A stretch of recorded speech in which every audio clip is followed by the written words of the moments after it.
In a previous video, I have gone over my general online school experience. Today, I'd like to share two of the most insane stories regarding Zoom reenacted in Grand Theft Automobile for your viewing pleasure. I have been having technical issues entering my physical education class.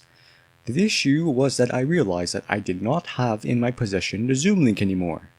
For those unaware, usually teachers distribute these links to students, which is the main way to enter a specific Zoom meeting.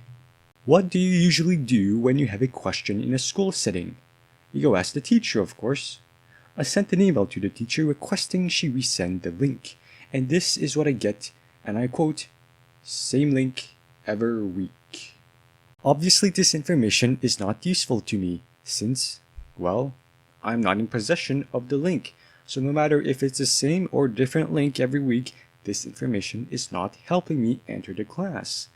I resent an email to the teacher telling her that I do not in any way have the link, but unfortunately the class has already started at that point, and there was no chance to get the teacher to read my message.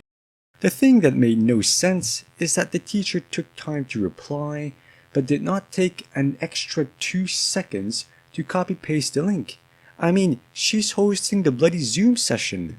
I was not able to attend that class for obvious reasons, and by the end of the class, the teacher responded with where those instructions were located within the school portal for her class, but that was extremely confusing to me and did not help. All I saw was a registration link, and that did not seem likely to be the link I was searching for. After all, it said to register once, which I did. At this point, I was debating whether I should ask more questions to the teacher, but after receiving such amazing one-liners, it felt like she didn't even exist.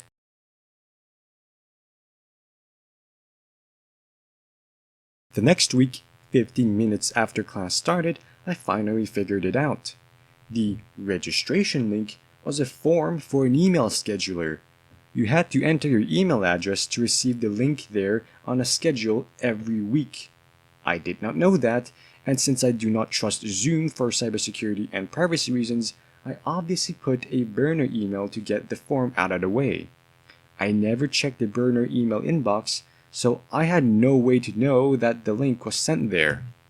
Once I got into the class, I was put in the waiting room. After waiting for another 15 minutes and not getting accepted in the classroom, I said, "F that, I'm eating breakfast." After that incident, I have never taken this class seriously again, and ultimately got 15%. But I didn't care since I asked the administration for the incomplete, which was granted for me. My philosophy is, if the teacher doesn't give a crap about you, I won't give a crap about the class. It is not a good philosophy if you care about your future, but I was so fed up and been permanently burnt out since the beginning of the Zoom epidemic that I couldn't care less at that point.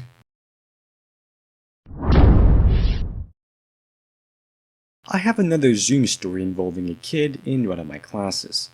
The situation was, the teacher asked everyone to turn on their webcams, as apparently it is obligatory for her class. She then asked the student why he didn't have his webcam on, when he responded that he actually didn't own one. Normally you'd think things would end there, right? As long as the word webcam is not present in the required materials for the class, there is nothing to worry about, right? Well, the teacher thought otherwise. She actually forced the poor guy to buy a webcam. I remember for the next week or two, she kept asking the kid why he still didn't have his camera on, which he responded that it was still in the mail. Now, as a spectator, I want to give my own opinion. I personally think the teacher is in the wrong and should not be forcing anyone to go out of their way to buy a webcam.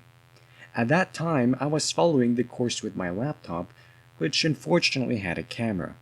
If I was using a system without a camera, and I do not want to add a camera to my system, I should have the right to not do any unwanted modifications. Forcing anyone to install a webcam on their systems so that the teacher can inspect every student Mark Zuckerberg style is a no-go for me.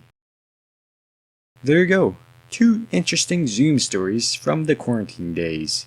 I know this video is a bit short, but don't worry, longer videos are in the works. Thanks for watching, and I'll see you next time.